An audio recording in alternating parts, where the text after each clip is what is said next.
ان الحمد للہ والصلاة والسلام علی رسول اللہ اعوذ باللہ من الشیطان الرجیم بسم اللہ الرحمن الرحیم قال اللہ تعالیٰ فی سورہ ابراہیم الم تر کیف ضرب اللہ مثلا کلمۃ طیبۃ کشجرۃ طیبۃ اصلها ثابت وفرعها فی السماء تؤتی اکلها کل حین بإذن ربها ویضرب اللہ الامثال للناس لعلهم یتذکرون ومثل کلمۃ خبیثۃ کشجرۃ خبیثۃ اجتثت من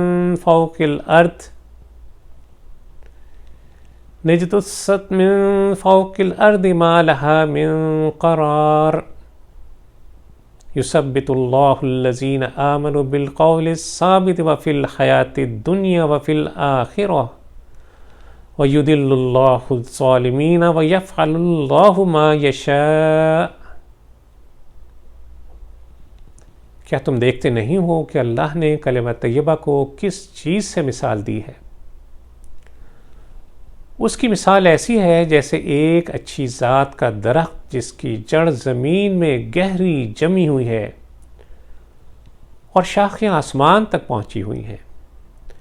ہر آن وہ اپنے رب کے حکم سے پھل لائے چلا جا رہا ہو۔ یہ مثالیں اللہ اس لیے دیتا ہے کہ لوگ ان سے سبق سیکھیں۔ اور کلمہ خبیثہ کی مثال ایک بدذات درخت کی سی ہے جو زمین کی سطح سے اکھاڑ پھینکا جاتا ہے، اس کے لیے کوئی استحکام نہیں ہے۔ ایمان لانے والوں کو اللہ ایک قول ثابت کی بنیاد پر دنیا اور آخرت دونوں میں ثبات عطا کرتا ہے، اور ظالموں کو اللہ بھٹکا دیتا ہے۔ اللہ کو اختیار ہے، جو چاہے کرے۔ ناظرین کرام، گزشتہ نشست میں نے آپ کے سامنے صاحب تفہیم القرآن کی کتابچے کلمہ طیبہ کے معانی سے اپنا حاصل مطالعہ پیش کیا تھا۔ آج انشاءاللہ اسی سلسلے کا حاصل مطالعہ ایک دوسرے کتابچے بعنوان کلمہ طیبہ اور کلمہ خبیثہ سے پیش کروں گا۔ کلمہ طیبہ اور کلمہ خبیثہ کو اللہ عز و جل دو قسم کے درختوں کی مثال سے سمجھاتا ہے۔ ایک آم کا درخت، گہرا جمع ہوا، بلندی تک اٹھا ہوا، پھیلی ہوئی شاخوں کے ساتھ، ڈالیاں میٹھے رسیلے پھلوں سے لدی ہوئی۔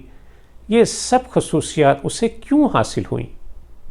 اس لیے کہ اس کی گٹھلی زوردار تھی، اور وہ حق اتنا سچا تھا کہ جب اس نے اپنے حق کا دعویٰ کیا تو زمین نے، پانی نے، ہوا نے، دن کی گرمی نے، رات کی ٹھنڈک نے، غرض ہر چیز نے اس کے حق کو تسلیم کیا، اور اس نے جس سے جو کچھ مانگا ہر ایک نے وہ اس کو دیا۔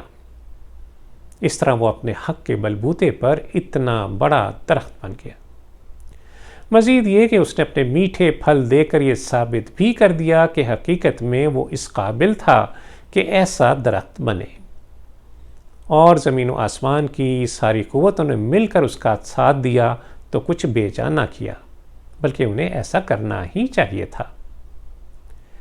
اب اس کے مقابلے میں ایک جھاڑ جھنکار اور خودرو پودا، ذرا سی جڑ بلکہ نرم اور بودا، ہوا کا ایک جھونکا بکھیرنے کو کافی، ہاتھ لگاؤ تو کانٹے چبھیں، چکھو تو منہ کا مزہ خراب، روز نہ جانے کتنے پیدا ہوتے ہیں اور کتنے اکھاڑے جاتے ہیں، تو ان کا یہ حال کیوں ہے؟ اس لیے کہ ان کے پاس حق کا وہ زور نہیں جو عام کے پاس ہے۔ جب اعلیٰ ذات کے درخت نہیں لگتے تو زمین بیکار پڑے پڑے اگتا جاتی ہے، اور ان پودوں کو اپنے اندر جگہ دے دیتی ہے۔ کچھ مدد پانی دیتا ہے، کچھ ہوا اپنے پاس سے سامان دے دیتی ہے، مگر زمین و آسمان کی کوئی چیز بھی ایسے پودوں کا حق ماننے کے لیے تیار نہیں ہوتی۔ اس لیے نہ زمین اپنے اندر ان کی جڑیں پھیلنے دیتی ہے، نہ پانی ان کو دل کھول کر غذا دیتا ہے، اور نہ ہی ہوا کچھ کھلے دل سے ان کو پروان چڑھاتی ہے۔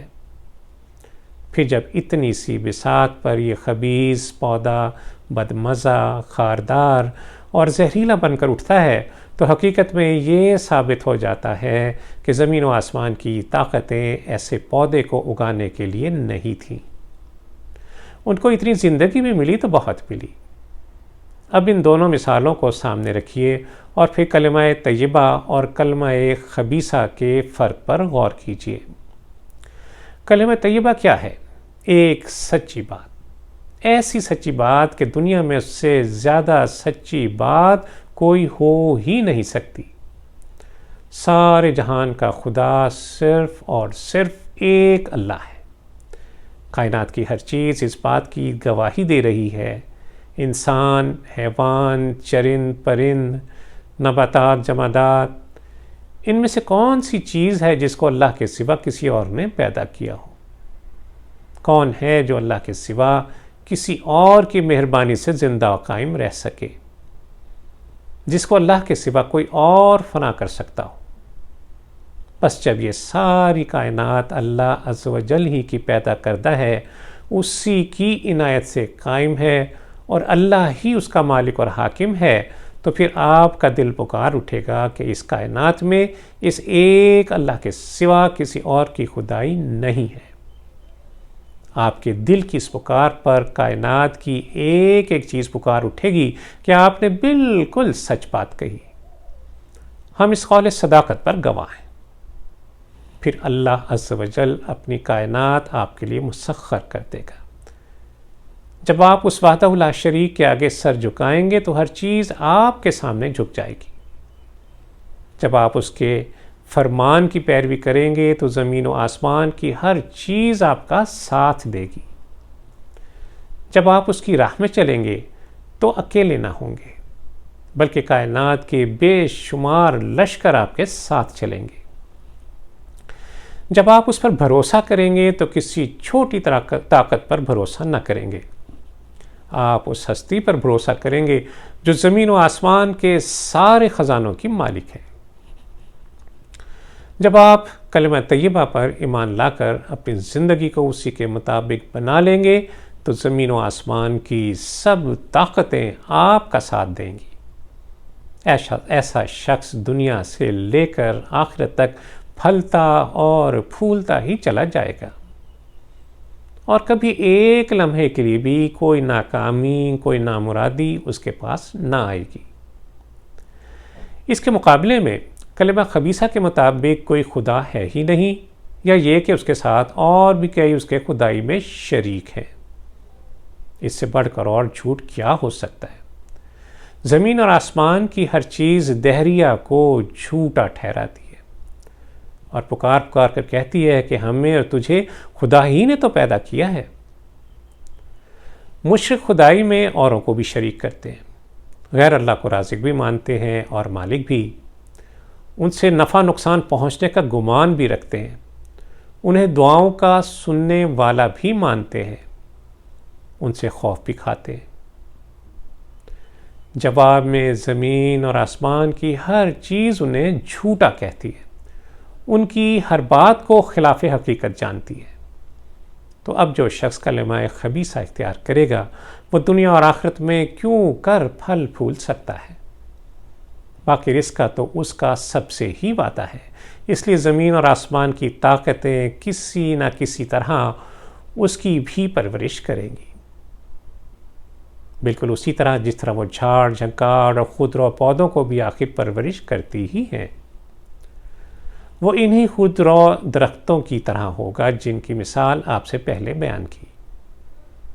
اللہ عز و جل سے دعا ہے کہ ہمیں کلمہ خبیثہ سے بچائے، ہمیں کلمہ طیبہ پر استقامت عطا فرمائے۔ جب ہم اس دنیا سے جائیں تو ہماری زبانوں پر کلمہ طیبہ جاری ہو اور ہمارا رب ہم سے راضی ہو۔ وصلی اللہ تعالی علی خیر خلقہ محمد وعلی آلہ وصحبہ وسلم۔